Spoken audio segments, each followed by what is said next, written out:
Welcome to Warriors of the World, where the stories of the most legendary heroes come to life. Today, we travel to feudal Japan to uncover the life of Miyamoto Musashi, the undefeated swordsman, visionary strategist, and philosopher whose teachings have transcended centuries. Picture 16th century Japan, towering mountains, serene temples, and dusty roads where samurai sought duels to prove their skill. It was in this chaotic world of constant wars that Musashi was born around 1584, in the village of Miyamoto, in Harima Province. His father, Musashi, was a martial arts expert who introduced his son to the basics of combat. But Musashi's life was far from comfortable. Orphaned by his mother at a young age and separated from his father during his youth, he was raised by distant relatives. Yet, these hardships only forged his indomitable spirit. At the age of 13, Musashi won his first duel, facing Arima Kihei, an experienced samurai. Armed only with a wooden staff, he defeated his opponent with such force and precision that all who witnessed it were left in awe. Musashi grew up during the turbulent Sengoku period, 1467 to 1615, a time when feudal lords vied for power, plunging Japan into constant warfare. In this environment, swordsmen were not just warriors but artists seeking perfection in every fight. Unlike other samurai, Musashi chose the path of the ronin, a masterless warrior, dedicating himself to honing his skills without the constraints of feudal loyalty. In the next chapter, we'll explore how Musashi ventured onto his first battlefield and how his victories in duels began to carve out his legendary status.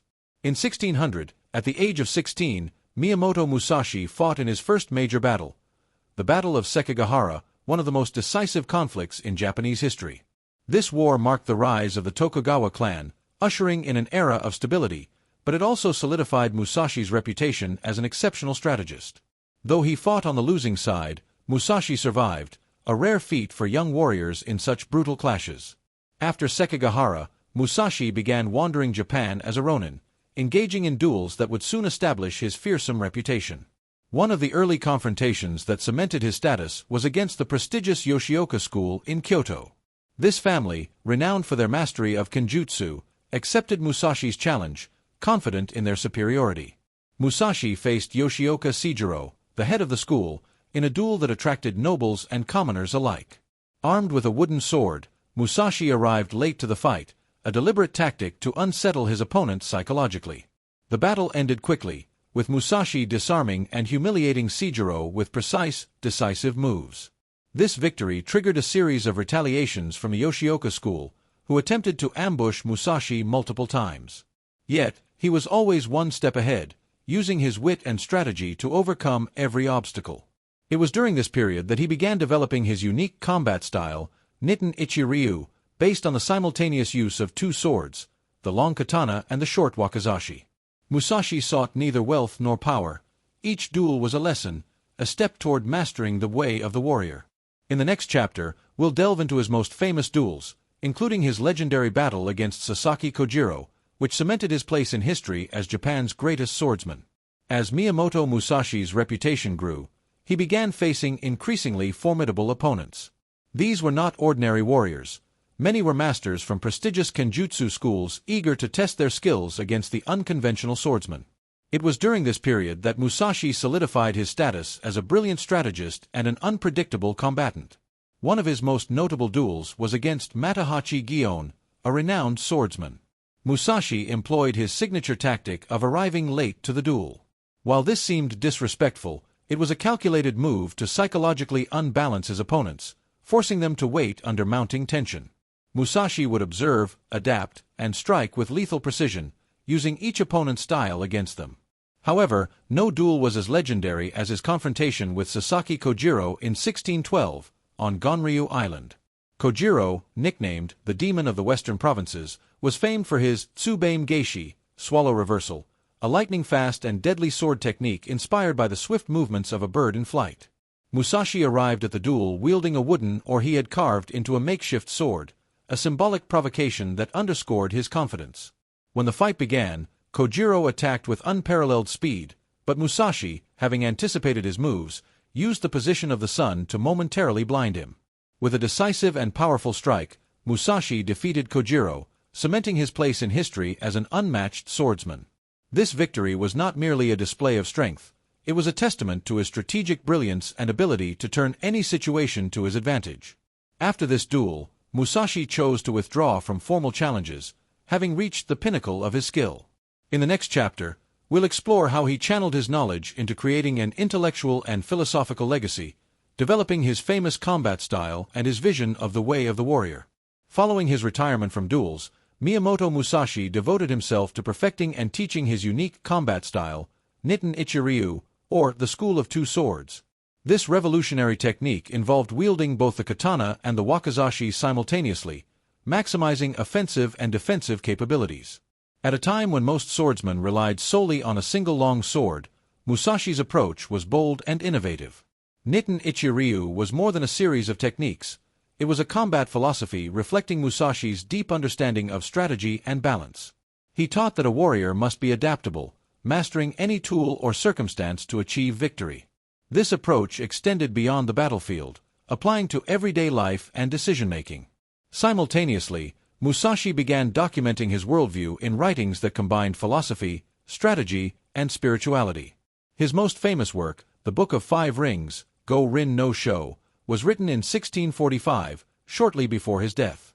In this treatise, he divided his teachings into 5 elements: earth, water, fire, wind, and void. Each represented a fundamental principle of combat and life. These teachings have influenced not only martial arts but also modern strategic thinking, from business to leadership. In the next chapter, we'll delve into Musashi's later life, his relationship with art and spirituality, and how he became an immortal cultural icon.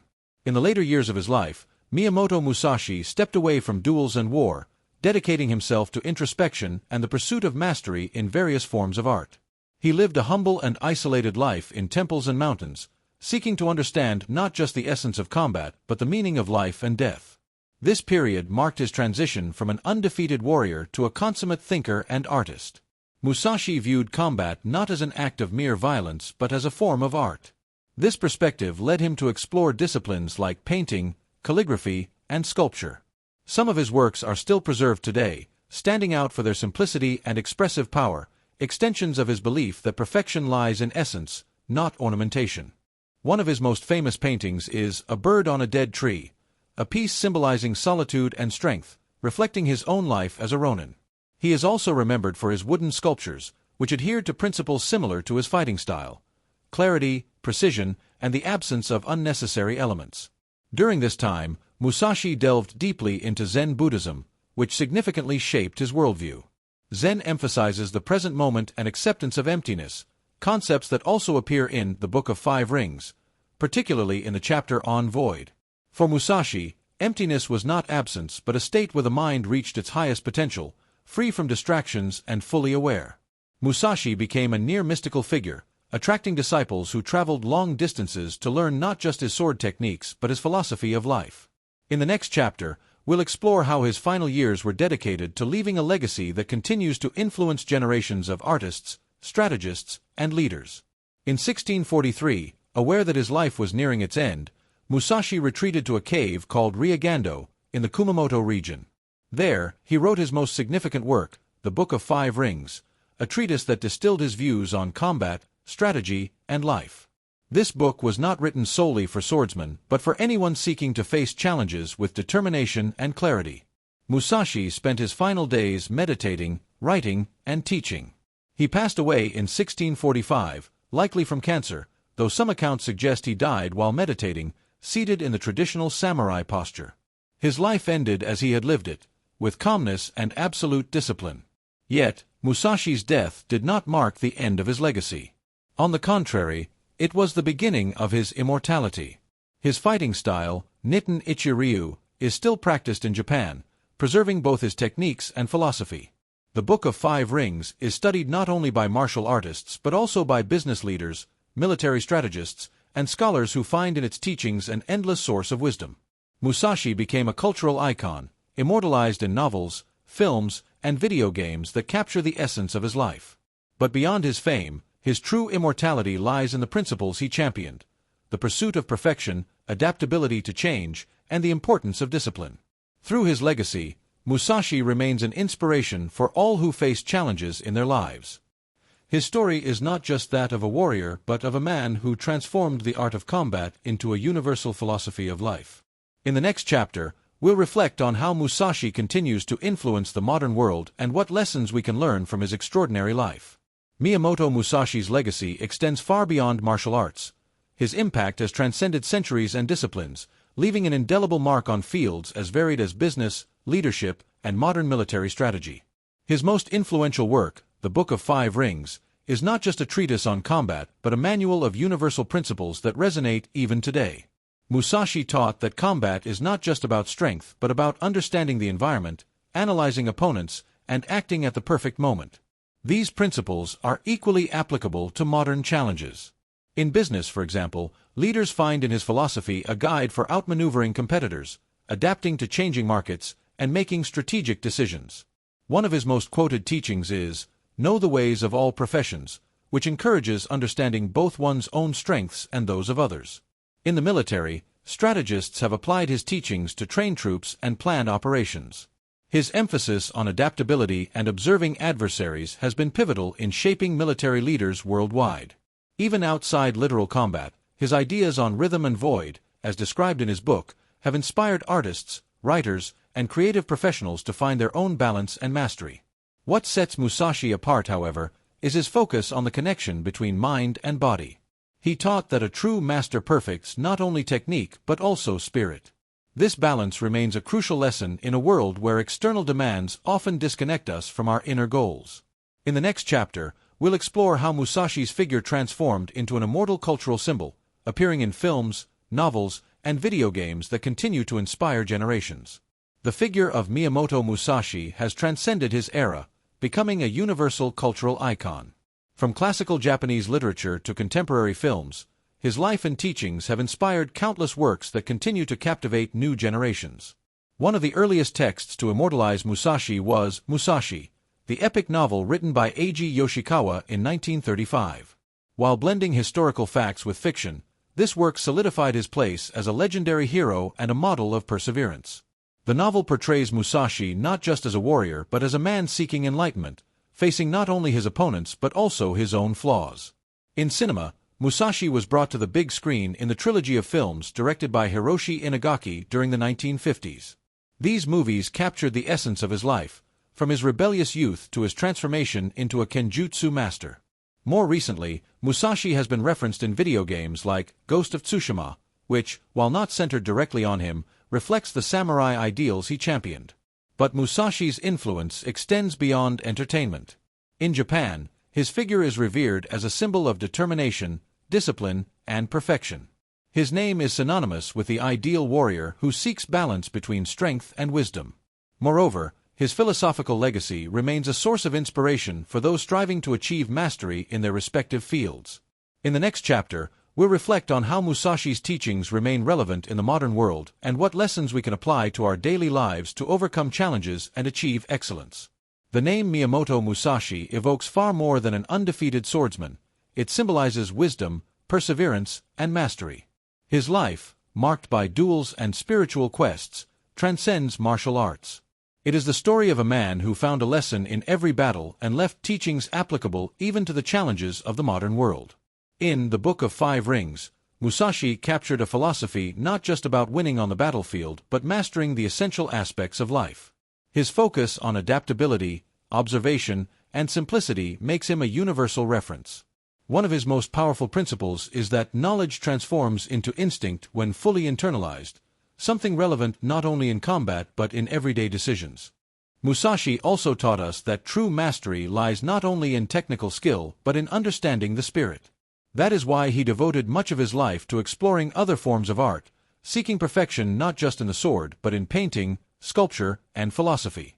His ability to connect body and mind continues to inspire leaders, artists, and thinkers around the world. Today, Musashi's figure lives on in dojos, books, films, and video games. But his greatest legacy is the reminder that with discipline, clarity, and purpose, it is possible to face any adversity. Musashi is not just a hero of the past. He is an inspiration to all who seek to transcend their own limitations. Miyamoto Musashi, the undefeated ronin, remains an eternal symbol of discipline and self-improvement. His life was not merely a series of victories in duels, but a relentless pursuit of perfection and balance. Every teaching he left resonates today, reminding us that the most important battle is against our own weaknesses and that true success lies in continual learning. His legacy is not solely measured by his impact on martial arts, but by how his principles have inspired entire generations. His emphasis on simplicity, mental clarity, and adaptability remains a guide for those facing challenges in any field. In Japan and beyond, Musashi is regarded as a model for transforming conflict into a path toward personal enlightenment. Thank you for joining us on this journey through the life of Miyamoto Musashi. If you enjoyed this video, don't forget to subscribe to our channel, turn on notifications, and share this content with your friends. Which lesson from Musashi inspired you the most? Let us know in the comments. We'd love to hear your thoughts. Don't miss the next episode of Warriors of the World, where we'll explore the lives of other heroes who, like Musashi, left their mark on history. Until the next adventure.